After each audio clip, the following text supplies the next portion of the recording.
শিক্ষার্থীদের আন্দোলনের মুখে অবশেষে পদত্যাগ করেছেন যশোর নার্সিং ও মিডওয়াইফারি কলেজের নার্সিং ইনস্ট্রাক্টর ইনচার্জ খুকু।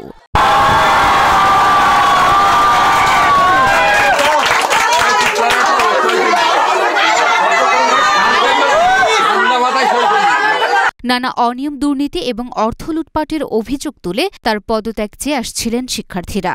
পদত্যাগের পর ভারপ্রাপ্ত দায়িত্ব নিয়েছেন নার্সিং ইনস্ট্রাক্টর মোসাম্মদ আরজিনা খাতুন।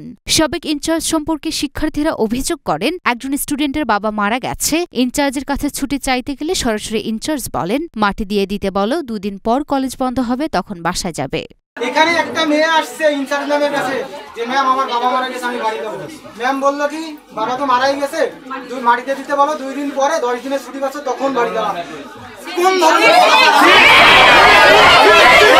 এই কলেজের স্টুডেন্ট যতগুলো আছে সবারই একটাই অভিযোগ ছিল, আমরা ইনচার্জের পদত্যাগ চাই। প্রতিবাদ, অন্যের বিরুদ্ধে প্রতিবাদ শুরু হয়েছে, এটা যেন সারা জীবন বজায় থাকে। আমরা এই কলেজের বিএসসি স্টুডেন্ট, আমরা 3 মাস আসছি কলেজে, এখনো পর্যন্ত একটা দিন আমরা সুষ্ঠুভাবে ক্লাস করতে পারিনি। একটা দিন আমরা সুষ্ঠুভাবে ক্লাস করতে পারিনি। Jessore civil surgeon doctor Mahmudul Hasan জানান, আন্দোলনকারী শিক্ষার্থীরা ইনচার্জের রুমে ঢুকে তাকে অবরুদ্ধ করে রাখে। পরবর্তীতে আমরা খবর পেয়ে ঘটনাস্থলে গিয়ে শিক্ষার্থীদের অভিযোগগুলো শুনি এবং ইনচার্জের সাথে কথা বলি।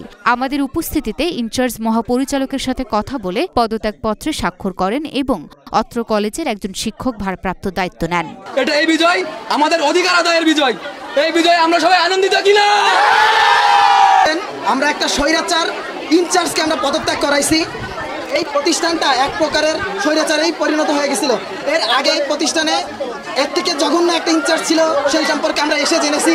ইনি তার থেকে চরম পর্যায়ে চলে গেছে আমি মনে করি। এনার পদত্যাগের মাধ্যমে আমরা এই প্রতিষ্ঠানকে দুর্নীতি মুক্ত করে ছাড়ছি। আমরা সবকে দুর্নীতি ছাড়ছি না। লুনা আফরোজ, নিপা, ঢাকা পোস্ট।